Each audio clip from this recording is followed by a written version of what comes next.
გამარჯობათ, მოგესალმებით. მე ვარ გიგა მამინაშვილი, პროფესიით ვარ ფსიქოლოგი, ფსიქოანალიტიკოსი და ხანდახან ვცდილობ რომ დამრჩეს იმის დრო, რომ ცოტა წიგნები წავიკითხო და დღეს სტუმრად ვარ წიგნის მაღაზიაში.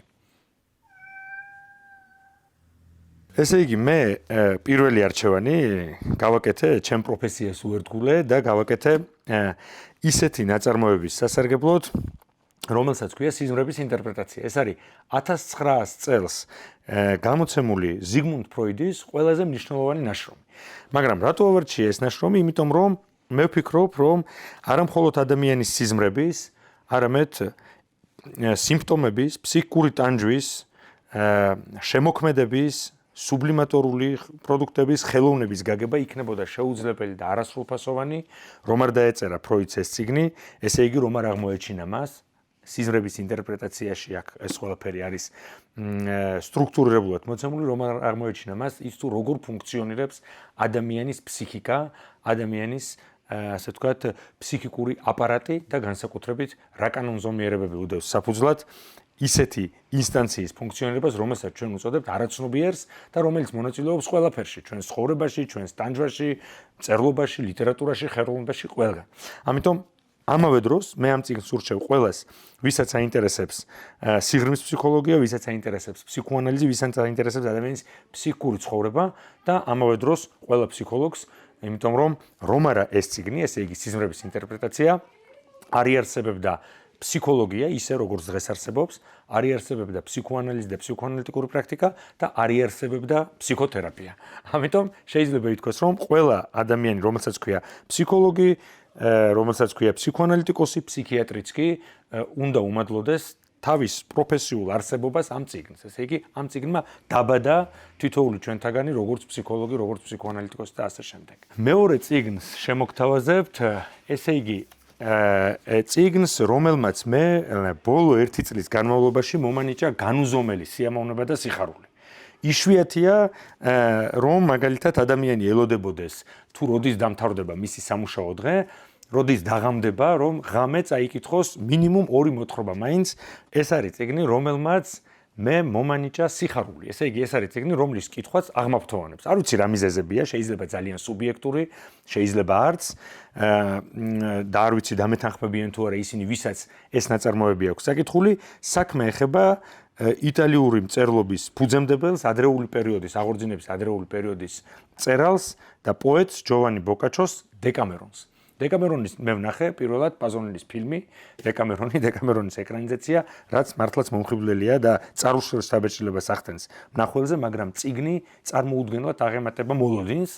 რატომ? იმიტომ რომ ჯერ ერთი საქმე ეხება მე-14 საუკუნეში დაწერილ ნაწარმოებს, სადაც მწერალი ლაპარაკობს ისეთ რამეებზე, რაზეც საერთოდ არ ლაპარაკობენ ხოლმე. ეს არის ადამიანური სისუსტეები, სიყვარულის ისტორიები, ადამიანის ვერაგობა, ტრაგიკომიკული ფორმით მოთხრობილი, სადაც ის აკრიტიკებს ეკლესიას, აკრიტიკებს ქალებს, მამაკაცებს, დასცინის სასიყვარულო ისტორიებს, ისევე როგორც აამაღლებს, იდეალიზაციას ახდენს. მოკლედ, ამ წიგნში არის ჩატეული მთელი ესე იგი კაცობრიობის ცოდვა-მადლი და მოთხრობილია ეს ყველაფერი ისე იმდენად სასაცილოდ, იმდენად ოსტატურად და იმდენად კარგად არის თარგმნილი თედო სახოგიას მიერ, რომ შეუძლებელია ეს ადამიანს არ კონდეს საკითხული. ეს არ არის წიგნი იმისთვის, რომ მიიღო განათლება, ან იყო უფრო ერუდირებული, რა თქმა უნდა, ამ ყველაფერს გვაძლევს ეს წიგნი, არამედ იმისთვის, რომ თავი იგრძნო თავისუფლად, არ იყო ძალიან მორალისტი, არ იყო ძალიან ამკრძალავი, ძალიან გამკიცხავი და ყველაფერს შეხედო იუმორით, მსუბუქად, ისე რომ ამ სიმსუბუქეს და იუმორს ის კი არა რომ აკლდეს სიღრმე, პირიქით გადმოსცემდეს იმას, რასაც ჩვენ ვუწოდებთ ადამიანურ ბუნებას და როგორც ვიტყვიან, ყველაფერი რაც ადამიანური არ არის ჩვენთვის უცხო და არც ჯოვანი ბოკაჩოსთვის ეს არის ჩემი აზრით წიგნი, რომელიც გვანიჭებს სიხარულს, იმით რომ ჩვენ საკუთარ თავს, საკუთარ სისუსტეებს, საკუთარ მიდრეკილებებს, ტენდენციებს, ხშირად რაღაცას ისიც ცხვენია, ესე იგი მოგვითხრობს ამის შესახებ და ყველას ურჩევ რომ წაიკითხოს ეს ნაწარმოები და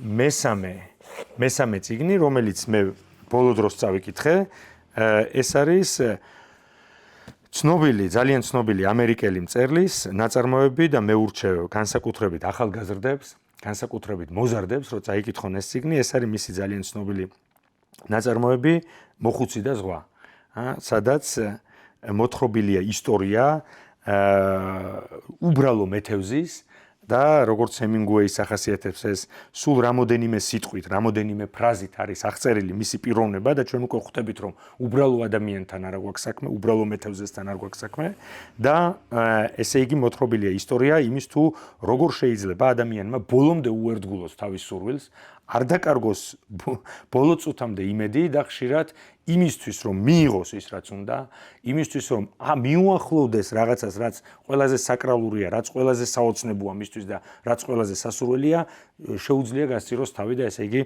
საკუთარი სიცოცხლე დააყენოს საფრთხის ქვეშ და მოკვდეს კიდეც იმისთვის, რაც სურს, იმისთვის, რისთვისაც იცოცხლა და იცხოვრა მთელი ცხოვრება და მოკლედ ეს წიგნი როცა ამ წიგნს კითხულობ, განცდა გაქვს რომ წიგნს არ კითხულობ, არამედ გონია რომ უყურებ ფილმს. იმდენად მძაფრსიუჟეტიანია, იმდენად დინამიურია, იმდენად სწრაფად ვითარდება მოვლენები და სულ უფრო და უფრო ხედავთ ჩვენ ადამიანის შეუპოვარ ბუნებას, რომელიც არ ეპუება, არ ბუნებას, ცდილობს რომ მაღლა დადგეს საკუთარ სხეულზე, შიმშილის გრძნობაზე, სიკვდილის შიშზე, იმისთვის რომ დაიჭიროს დიდი თევზი, რაც ძალიან სიმბოლურია ამავე დროს და მე მგონი რომ ყველას როგორც ყველა მეთევზეს აქვს ოცნება დაიჭიროს უზარმაზარი თევზი, ისეთი როგორც არავის არ დაუჭერია, ყველა ადამიანს აქვს გავსი ოცნება და ყველა მეოცნებისთვის, ვისაც სურს რომ საკუთარ სურვილს მიუახლოვდეს, ეს წიგნი არის აუცილებლად სასაკითხი და ძალიან გამამხნევებელი მათთვის. მოკლედ აი სულ ამის თქმა შემიძლია.